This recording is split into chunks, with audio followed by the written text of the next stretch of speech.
Noi abbiamo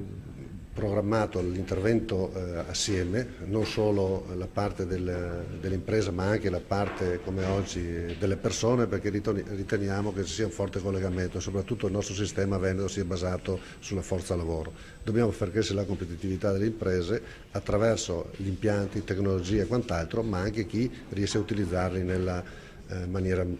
migliore. Noi ragioniamo in due elementi, quello che è gli elementi straordinari di congiuntura e quindi anche politiche di sostegno a chi è in disoccupazione, ma contemporaneamente con alcune azioni di strategia e di struttura, cioè lavorare per migliorare le persone nella loro vita lavorativa. Quindi invece di avere la persona che prende il sussidio di disoccupazione o di cassa integrazione straordinaria a casa, utilizzare la formazione in azienda come elemento di rafforzamento della qualità e della capacità professionale dei soggetti. Credo che questo sia l'elemento: gestire la crisi e lavorare in strategia per il futuro.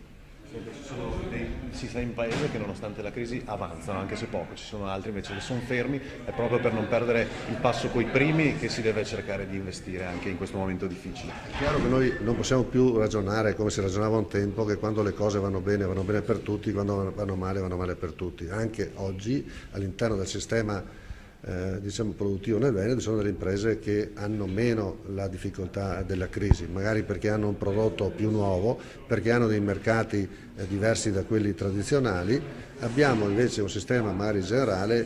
che soffre. Io credo che noi dobbiamo lavorare perché il Veneto diventi strategicamente più forte, cioè anche attraverso questo periodo di crisi le imprese riescono a ristrutturarsi, rimodellarsi e soprattutto anche a mettersi assieme tra loro, perché uno degli elementi sui quali puntiamo è anche la crescita dimensionale dell'impresa, che non deve essere necessariamente fatta da una singola impresa perché diventa più difficile, ma può essere raggiunta anche attraverso un sistema di imprese che si mette assieme. L'altra cosa che dobbiamo puntare è quella anche di cercare mercati nuovi di sbocco, perché in una globalizzazione come quella che è, qualsiasi territorio va monitorato, qualsiasi territorio dove si produca ricchezza va raggiunto per portare i nostri prodotti. E quindi se abbiamo tradizionalmente dei paesi che sono in difficoltà, che erano i nostri importatori abituali, cerchiamo di integrare questa loro minor richiesta di merci e di prodotti italiani e veneti con altri mercati nuovi, magari di paesi emergenti che un tempo pensavamo ostili, ma che nel tempo hanno accumulato una considerevole ricchezza.